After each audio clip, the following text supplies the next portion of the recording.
Hello friends, Radhe Radhe. आपकी सहेली उषा में आप लोगों का बहुत बहुत स्वागत है। बहुत दिनों बाद वीडियो डाल रही हूँ और आप लोगों से मिल करके मुझे बहुत खुशी हो रही है।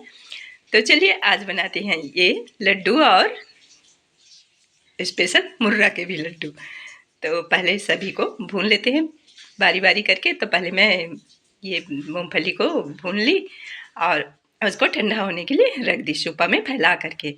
अब उसका छिलका निकालना है। देखिए, तो छिलका पूरी तरह से निकल जाता है जब ठंडा हो जाता है। अब उसको थोड़ा सा रगड़ देते हैं तो एकदम आसानी से उसका छिलका निकल करके पूरा सफ़ेद हो जाता है। फिर उसके बाद भून ली तिल को। तिल तो पट पट पट पट पट पट पट करके इतना फूटने लगता है जैसे दीपावली का दिन हो। और उसके बाद फिर मुर्रा को भी गरम कर ली। उसको थोड़ा सा हल्का सा गरम कर लेते हैं। गरम करने से मुर्रा जो है उसका लड्डू बहुत सुंदर बनता है। अब उसके बाद पाली आ गया ये चाशनी बनाने का। तो गुड़ ले लिए। अब उसमें थोड़ा सा पानी लगता है। देखिए कितना सारा दिख रहा है लेकिन थोड़ा सा पानी लगता है, आधा कप के जैसे। अब उसको चाशनी बनने के लिए हम रख देते हैं।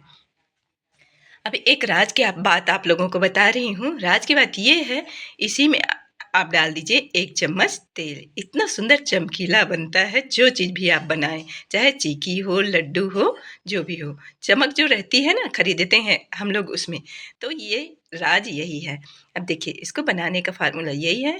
जो चाशनी होता है, गुड़ जो है उबल करके गाढ़ा हो जाता है, तो उसको हम पानी में डाल करके देखते हैं और फिर उसको इकट्ठा करते हैं। जब इकट्ठा हो जाता है, हाथ में आ जाता है, तब जान लीजिए अब हो गया। लड्डू बनने के लिए चाशनी तैयार। अब उसमें हम ये देखिए तिल और मूंगफली दोनों को डाल दिए। अब अच्छी तरह से इसको हम मिला लेंगे। अब ये इतना मतलब जल्दी से खराब होने वाला नहीं है। जैसे एकदम गाढ़ा इसका रखते हैं चाशनी को, ज़्यादा ही कड़ा पाक कर देते हैं तो ये उखड़ जाता है। अब इसको मैं, जैसे देखे हैं आप लोग, जो पसर रहा था गुड़ का पाक जो है, तो उसी टाइम मैं इसको उतार दी थी। अब इसको आराम से आप जितना टाइम तक के भी टाइम ले करके बना सकते हैं। तो ये देखिए कितना सुंदर लड्डू बन करके तैयार हो रहा है। अब इसी में मैं डाल दूंगी, छुपा दूंगी पैसा।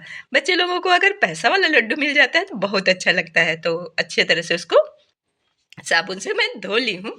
अब धोने के बाद तिल लड्डू में छिपा छिपा करके बना दूंगी और बच्चे लोगों को जब मिलेगा तो खुश हो जाएंगे। थोड़ा थोड़ा दिखाना भी पड़ता है क्योंकि किसी को अगर मिल गया और दांत से चबा लिए तो दांत ही टूट ना जाए, ऐसे करके तो इसको हम अलग रख देते हैं और बच्चे लोगों को खास करके इसको दिया जाता है। तो बन रहा है मेरा लड्डू फटाफट, कितना सुंदर सुंदर, देखिए प्यारा प्यारा।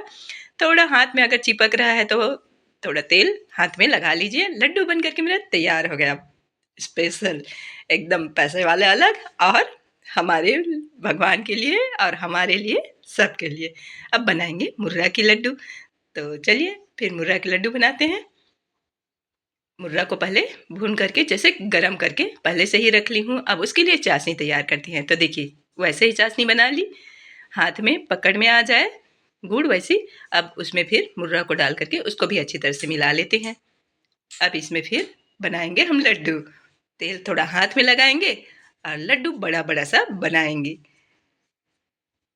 जितना तिल की लड्डू अच्छा लगता है ना, उससे कहीं ज़्यादा मुर्रा के लड्डू टेस्टी बनता है और टेस्टी लगता है। बना करके ज़रूर देखेंगे, बहुत आसानी से बन जाता है। देखिए थोड़ा हम छू लेते हैं हाथ में तेल और बनाते हैं फटाफट मुर्रा की बड़ा बड़ा सा लड्डू। ये देखिए, अभी बनाने का राज मेरा ये है कि मेरी बेटी हॉस्टल में थी जब मकर संक्रांति हुआ था उस टाइम। अभी वो आई हुई है और वीडियो में देखी थी पहले, मतलब बोली कि मकर संक्रांति में मैं नहीं हूँ, तो जब मैं आऊँगी स्पेशल मेरे लिए जैसे बनाए थे उस टाइम वैसे ही बनाएंगे। तो दोनों लड्डू मैं बनाई थी मकर संक्रांति में और अभी भी मैं उसके लिए ये बना रही हूँ। तो ये बनकर तैयार हो गया मेरा मुर्रा लड्डू, तिल लड्डू। राधे राधे।